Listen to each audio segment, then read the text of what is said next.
Hello viewers, Narail কণ্ঠ চ্যানেলে আমন্ত্রণ। আজ আপনাদের সমাজের অনগ্রসর বেদে পল্লীর শিশুদের নিয়ে এক অদম্য নারীর ব্যতিক্রমী উদ্যোগ সম্পর্কে বলবো। আপনারা দেখছেন এটা বেদে পল্লী।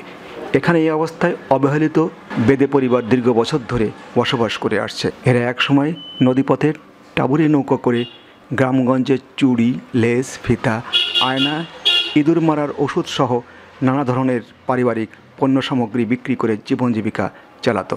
এখন নদীপথ বন্ধ হওয়ায় এই বেদে সম্প্রদায়ের পরিবারের পেশারও পরিবর্তন ঘটেছে।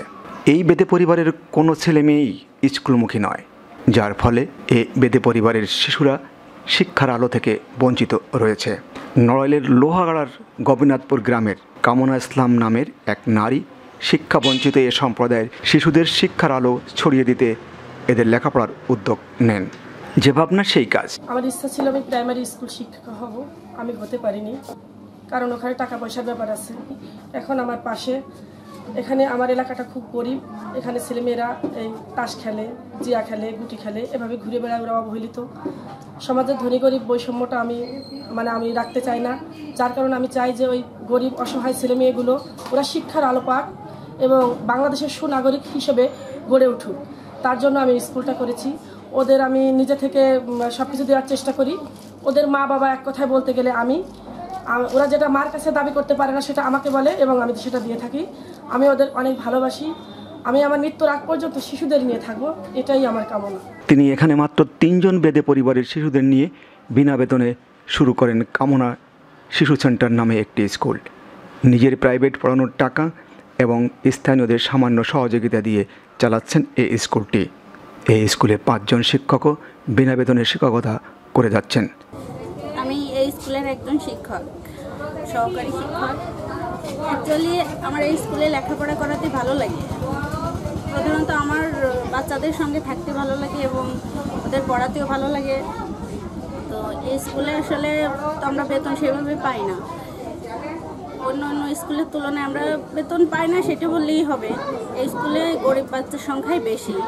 অন্য সাইডের বাচ্চা আছে তবে অল্প, কিন্তু গরিবের বাচ্চাই বেশি। অনেক বাচ্চা আছে অন্য স্কুলেতে অবহেলা পারে না বলে তাদের খোঁজ নেয় না বা তাদের পড়ায় না।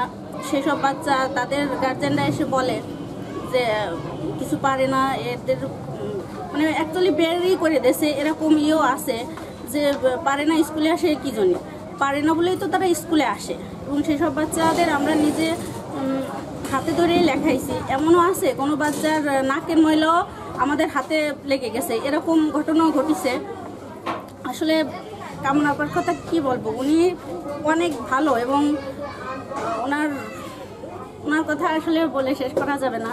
কামনা সেন্টারে পড়ায়, শিশু সেন্টারে আমার ছেলেকে বিনি পয়সাই পড়ায়, খাতা দেয়, কলম দেয়, তারপরে শিশু সেন্টারে ছেলের নাম ফারদিন। আমার ছেলেকে কামনা শিশু সেন্টারে ভর্তি করাইছি। আপা অনেক কিছু আমাদের সুযোগ দেয়, খাতা কলম পেন্সিল রাবার ড্রেস মেরেস এখনো দিনে, কেবল নতুন ভর্তি করাইছি তো। তারপরে আমার বাচ্চা স্কুলে না গেলে আপা লোকজন পাঠায় দেয়। বর্তমানে এই স্কুলের শিক্ষার্থীর সংখ্যা 65 জন। এদিকে কামনা ইসলাম শৈশব থেকেই স্বপ্ন দেখতেন শিক্ষক হওয়ার। শিক্ষক নিয়োগের নানান জটিলতায় তিনি 3বার সহকারী শিক্ষক পদে পরীক্ষায় পাশ করলেও চাকরি হয়নি তার।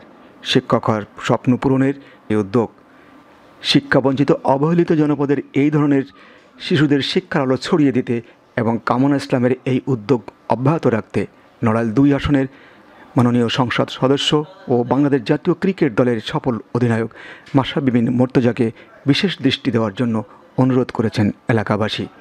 হ্যালো ভিউয়ার্স, আমাদের ভিডিওটি ভালো লাগলে আপনারা যারা এখনও আমাদের চ্যানেলটি সাবস্ক্রাইব করেননি, চ্যানেলটি সাবস্ক্রাইব করুন, লাইক শেয়ার দিয়ে নিত্য নতুন আপডেট পেতে আমাদের সঙ্গেই থাকুন।